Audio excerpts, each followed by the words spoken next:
ವಾತಾವರಣ ಕಾಣ್ತಾ ಇದೆ. ಯಾಕೆಂತಂದ್ರೆ ಪ್ರತಿಭಾ ಅಂತ ವಿದ್ಯಾರ್ಥಿಗಳಿಗೆ ಇವತ್ತು ಅವ್ರಿಗೆ ಪ್ರಶಸ್ತಿ ಪ್ರೋತ್ಸಾಹ ಕೊಡ್ತಾ ಇದ್ದಾರೆ. ತುಂಬಾ ಖುಷಿ ಆಗ್ತಾ ಇದೆ. ಯಾಕಂದ್ರೆ ಈ ಪ್ರಶಸ್ತಿ ತಗೊಳೋದಕ್ಕೆ ಎಂದೂ ನಾವು ಅರ್ಹರಾಗಿರ್ಲಿಲ್ಲ ಕಾಲೇಜ್ನಲ್ಲಿ ಓದ್ಬೇಕಾದ್ರೆ. ಯಾಕಂದ್ರೆ ಇಷ್ಟು ನಮ್ಗೆ ಮೂವಾರನ್ನ ಸೇರಿಸಿ ಕೂಡಿದ್ರೆ ನಮ್ಗೆ 195 ಮಾರ್ಕ್ಸ್ ಆಗವು. ಆ ಲೆವೆಲ್ ಓದಿದ್ರು ನಾವು. ತುಂಬಾ ಖುಷಿ ಆಗುತ್ತೆ. Thank you.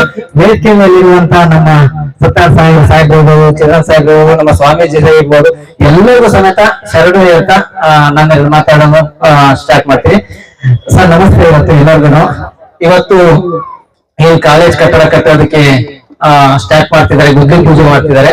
ಇವತ್ತೊಂದು ಹೆಮ್ಮೆ ವಿಚಾರ, ನಮ್ಮ ಕುಂಚಿಟಿಗ ಸಮಾಜದವರಿಗೆ ಒಂದು ಹೆಮ್ಮೆ ವಿಚಾರ ಇರಬೇಕು. ಯಾಕಂದ್ರೆ ಒಂದು ನಮ್ಮ ಹೆಸರಿನಲ್ಲಿ ಇವತ್ತೊಂದು ದೊಡ್ಡ ಮಟ್ಟದಲ್ಲಿ ಕಾಲೇಜು ಸ್ಟಾರ್ಟ್ ಆಗ್ತಾ ಇದೆ ಅಂತ ಒಂದು ಖುಷಿ ಪಡ್ಬೇಕು. ಅದೇ ರೀತಿ ಒಂದು ವೇದಿಕೆಯಲ್ಲಿ ನಾನೊಂದು ಮಾತು ಕೊಟ್ಟಿದ್ದೆ, ಕಾಲೇಜ್ಗೆ ನಮ್ಮ ಜೀವಿ ಸಂಸ್ಥೆಯಿಂದ 1 ಕೋಟಿ ಕೊಡ್ತೀನಿ ಅಂತ ಮಾತು ಕೊಟ್ಟಿದ್ದೆ. ಅದನ್ನ ಇವತ್ತು ಸಾಕೇತವಾಗಿ ಅಂದ್ರೆ ಗುದ್ಲಿ ಪೂಜೆ ಮಾಡಿದಾರಲ್ಲ, ಅದು ಕೆಲಸ ಸ್ಟಾರ್ಟ್ ಆಗ್ಬೇಕಲ್ಲ, ಆದ್ರಿಂದ ಈ ಚೆಕ್ ಅನ್ನ ಇವತ್ತು ಅವ್ರಿಗೆ ಹಸ್ತಾಂತರ ಮಾಡ್ತಾ ಇದ್ದೀವಿ. ನಿಮ್ಗೆ ಕೊಡ್ತೀವಿ ಸರ್.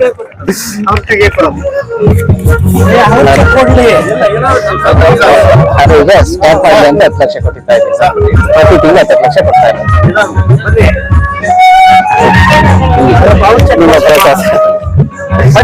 ಬನ್ನಿ ಸರ್, ಬನ್ನಿ ಸರ್.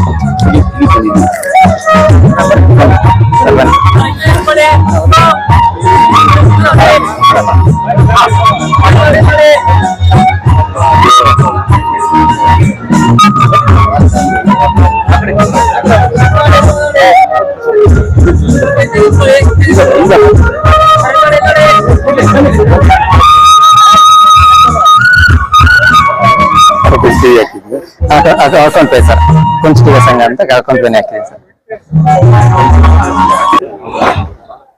ಇವತ್ತು ಈ ಪ್ರೋಗ್ರಾಮ್ ಅಲ್ಲಿ ಕೊಟ್ಟ ಮಾತು ಉಳಿಸ್ಕೊಳ್ತಾ ಇದ್ದೀನಿ ಅನ್ನೋದು ಒಂದು ಖುಷಿ ಆಗುತ್ತೆ.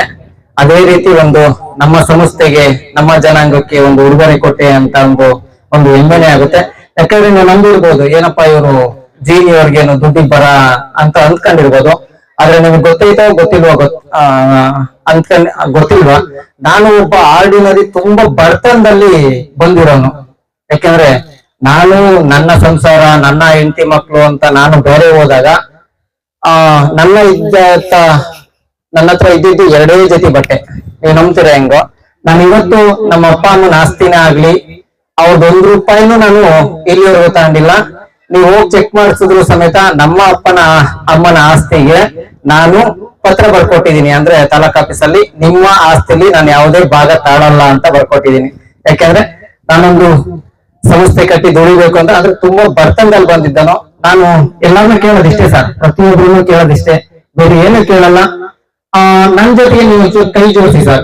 ಯಾಕಂದ್ರೆ ಒಂದು ಸಂಸ್ಥೆ ಕಟ್ಟಬೇಕಾದ್ರೆ ತುಂಬಾ ಕಷ್ಟದಲ್ಲಿ ಸಂಸ್ಥೆ ಕಟ್ಟಿದೀನಿ, ಅದನ್ನ ನಡೆಸ್ಕೊಂಡು ಹೋಗ್ತಾ ಇದ್ದೀವಿ.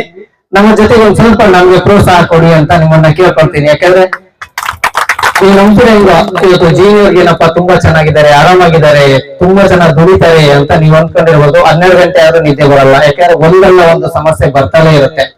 ಬೇರೆ ಸಮಸ್ಯೆ ಆದ್ರೆ ನಿಭಾಯಿಸಬಹುದು, ಆದ್ರೆ ಮಾನಸಿಕ ಸಮಸ್ಯೆ ಐತಲ್ಲ ಅದು ತುಂಬಾ ಕಷ್ಟ ಅಂತೆ. ನಮ್ಮ ಪಬ್ಲಿಕ್ ಟಿವಿ ರಂಗಣ್ಣರು ನಾನು ಮಾತಾಡ್ತಾರೆ ಯಾವಾಗ್ಲಾದ್ರು ಕುಂದಿಸ್ಕೊಂಡಾಗ, ಒಬ್ಬ ಮನುಷ್ಯನ ಹೊಡಿಬೇಕು ಅಂತಂದ್ರೆ ಅರ್ಧದಿಂದ ಹೊಡೆದ್ರೆ ಅವನು ಬೀಳಲ್ಲ, ಬಲದಿಂದ ಹೊಡೆದ್ರು ಬೀಳಲ್ಲ, ಮನ್ಸಲ್ಲಿ ನೋಡಿದ್ರೆ ಅವನು ಪಟ್ ಅಂತ ಬೀಳಿಸ್ಬೋದು ಅಂತ ನಮ್ಮ ರಂಗಣ್ಣವ್ರು ಯಾವಾಗ್ಲೂ ಹೇಳ್ತಿರ್ತಾರೆ. ಮಾತಾಡಿ, ಆದ್ರೆ ಮಾತಲ್ಲಿ ಅವ್ರನ್ನ ಕೇಳಬಹುದು ಅಂತಾರೆ. ದಯವಿಟ್ಟು ನಾನು ರಿಕ್ವೆಸ್ಟ್ ಮಾಡ್ಕೊಳ್ತೀನಿ. ನಾನು ಸಮೇತ ತುಂಬಾ ಬಡತನದಲ್ಲಿ ಬಂದು ಈ ಸಂಸ್ಥೆ ಕಟ್ಟಿ ಬೆಳೆಸ್ತಾ ಇದ್ದೀನಿ. ಯಾಕಂದ್ರೆ ನಾನೊಂದು ಟಾಟಾ ಸುಮೋ ಓಡಿಸ್ತಾ ಇದ್ದೆ. ಟಾಟಾ ಸುಮೋ ಓಡಿಸ್ಬೇಕಾದ್ರೆ ನೈಟ್ ಎಲ್ಲ ನಿದ್ದೆ ಕಟ್ಟಿ 400-500 ರೂಪಾಯಿ ದುಡಿಯೋದಕ್ಕೆ ತುಂಬಾ ಪರದಾಡ್ತಾ ಇದ್ದೆ. ಇವತ್ತು 450 ಜನ ಎಂಪ್ಲಾಯ್ಗೆ ಸ್ಯಾಲರಿ ಕೊಟ್ಕೊಂಡು ಸಂಸ್ಥೆ ನಡೆಸ್ಕೊಂಡು ಇವತ್ತು ಕನ್ನಡದ ರಿಯಾಲಿಟಿ ಶೋ ನಲ್ಲಿ ಬಿಗ್ ಬಾಸ್ ಅಂತ ನೋಡಿದಿರಲ್ವಾ, ಆ ಬಿಗ್ ಬಾಸ್ ಶೋಗೆ ನಾವು ಅಡ್ವರ್ಟೈಸ್ಮೆಂಟ್ ಕೊಡ್ತಾ ಇದೀವಿ ಸರ್.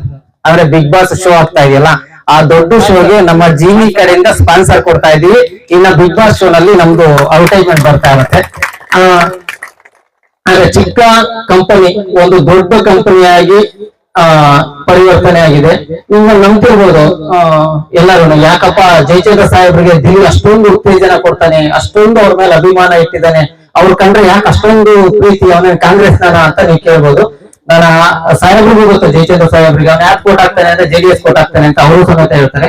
ಯಾಕೆ ನಾನು ಸಾಹೇಬ್ರಿಗೆ ಅಷ್ಟೊಂದು ಅಭರಿಯಾಗಿದ್ದೀನಿ ಅಂದ್ರೆ, ಸಾಹೇಬ್ರು ಎಲ್ಲೇ ಹೋಗ್ಲಿ, ಯಾವ ಅಫಿಷಿಯಲ್ ಮನ್ಗೆ ಹೋಗ್ಲಿ, ಯಾರೆಲ್ಲ ಹೋದ್ರು ಸಮೇತ ಜೀನಿ ಕುಡ್ದಿದ್ದೀರ ನೀನು, ಆ ಜೀನಿ ಕುಡಿ ಒಂದ್ಸರಿ ಅಂತ ಅವ್ರ ಬಾಯಿನಲ್ಲಿ ಬರುತ್ತೆ.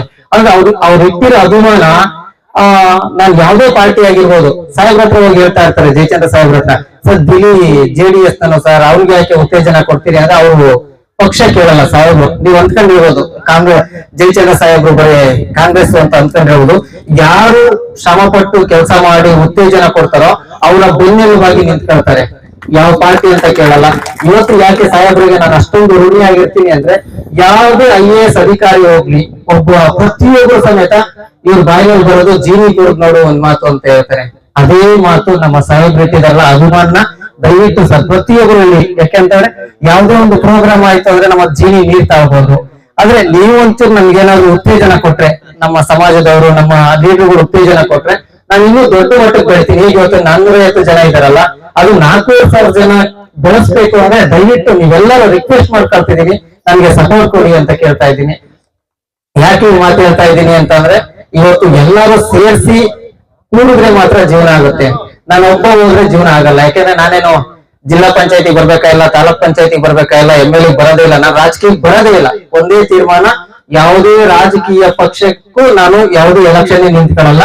ನನ್ನ ಬಿಸ್ನೆಸ್ ಅಲ್ಲಿ ಉನ್ನತ ಮಟ್ಟಕ್ಕೆ ಹೋಗ್ಬೇಕು ಅನ್ನೋದೇ ನನ್ನ ದೊಡ್ಡ ಆಸೆ. ದಯವಿಟ್ಟು ನಾನು ಇನ್ನು ಬೇರೆ ಜಾಸ್ತಿ ಮಾತಾಡೋದಕ್ಕೆ ಹೋಗಲ್ಲ. ನಿಮ್ಮನ್ನೆಲ್ಲ ರಿಕ್ವೆಸ್ಟ್ ಆಗಿ ಕೇಳ್ಕೊಳ್ತಾ ಇದ್ದೀನಿ, ನನ್ನ ಜೊತೆ ಕೈ ಜೋಡಿಸಿ ನನಗೆ ಬೆಂಬಲ ಕೊಡಿ ಅಂತ ಹೇಳ್ತಾ ಇರ್ತೀನಿ. ಎಲ್ಲರಿಗೂ ಥ್ಯಾಂಕ್ ಯು ಸರ್.